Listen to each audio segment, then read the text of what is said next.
Throughout history, many people have examined the evidence regarding the life, death, and resurrection of Jesus Christ. To any unbiased observer who is willing to examine the gospel without prejudice, the accumulated evidence regarding the gospel record is truly overwhelming.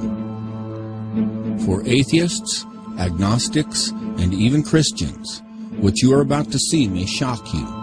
For the doubting Thomas of our day, this film will show you the wounds in the hands and side of the resurrected one, Jesus Christ.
It's identical to these pagan myths.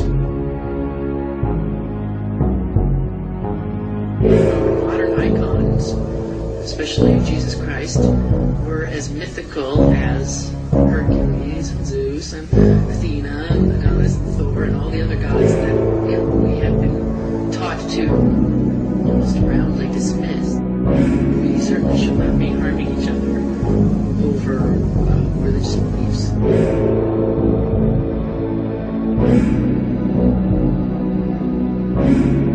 We have gods and goddesses in the ancient world who are raised from the dead, don't we?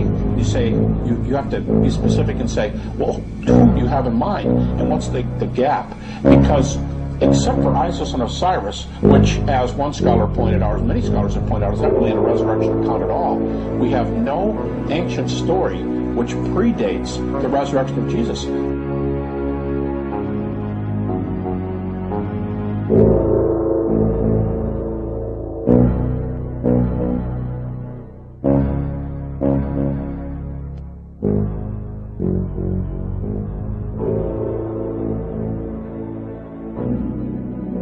Many unbelievers will argue that Christianity was created by the political establishment for social control, but this argument is inconsistent with the message of the Bible.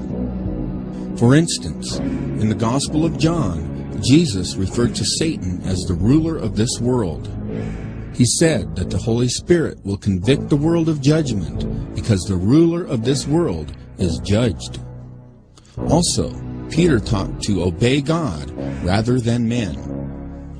Around AD 95, John received a vision which he recorded in the book of Revelation. John spoke of several beast empires throughout world history. He said, "And there are 7 kings. 5 are fallen, and 1 is, and the other is not yet to come. And when he cometh, he must continue a short space.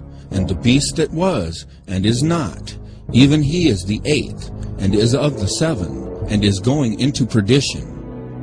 John the Revelator and Daniel the prophet spoke of a final beast empire and world government that would be ruled by 10 kings in the last days.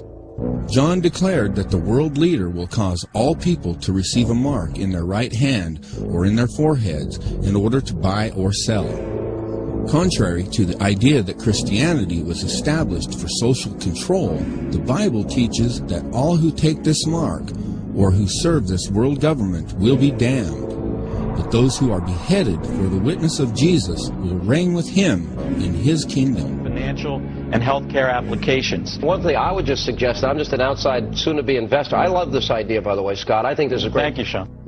This is not to say that the Bible has not been perverted and taken out of context by the political elite for social control, as seen in the secret FEMA plan to use pastors as pacifiers in preparation for martial law.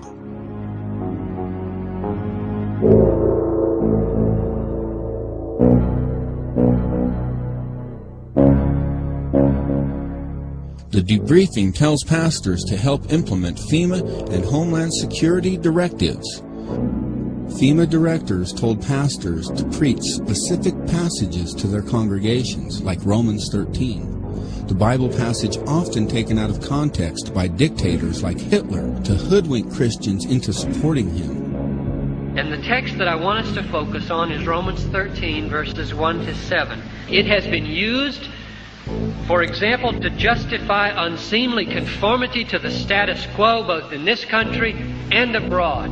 It was used to keep the church docile to the Nazi regime in Germany, and it has been used to impede the efforts in this country of those who have worked for equal rights for all races.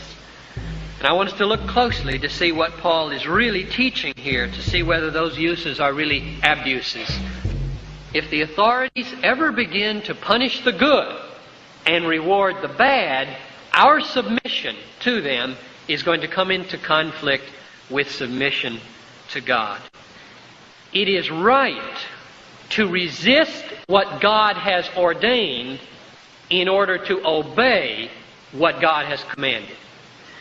We are being tested to see whether we will try to save our lives and be subject to the atrocities of the ruling power, or whether we will say with Peter, we must obey God rather than men, and risk the losing of our lives. The lie that Christianity was created by the political establishment is among many false ideas being told today in contemporary films like The Da Vinci Code and Zeitgeist.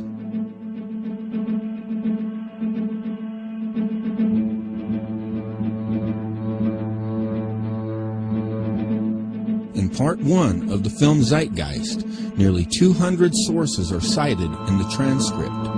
Yet many of these sources are used more than once. For example, Manly P. Hall is cited 5 times. Albert Churchwood is cited 6 times.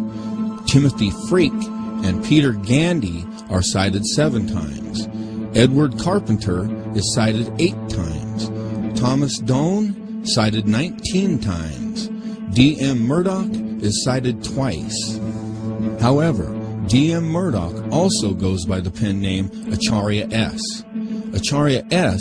is cited an additional 27, and Gerald Massey is cited 30 times. In fact, when the transcript for this film is examined in further detail, we see that less than 25% of these sources are original. The idea that Jesus is a copycat solar deity has been propagated by the self-taught Egyptologist and practicing Druid Gerald Massey, homosexual activist and philosopher Edward Carpenter, atheist Professor John Allegro, and authors Peter Gandy and Timothy Freak, and Acharya S.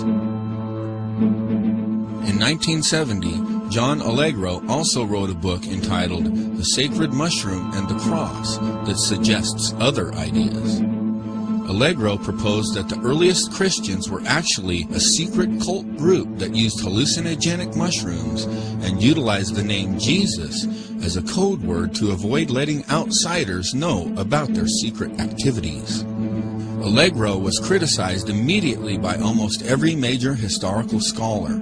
The Times newspaper of London printed a letter signed by 15 scholars in the Semitic languages who dismissed his conclusion, stating that it was not based on any philological or other evidence that they can regard as scholarly.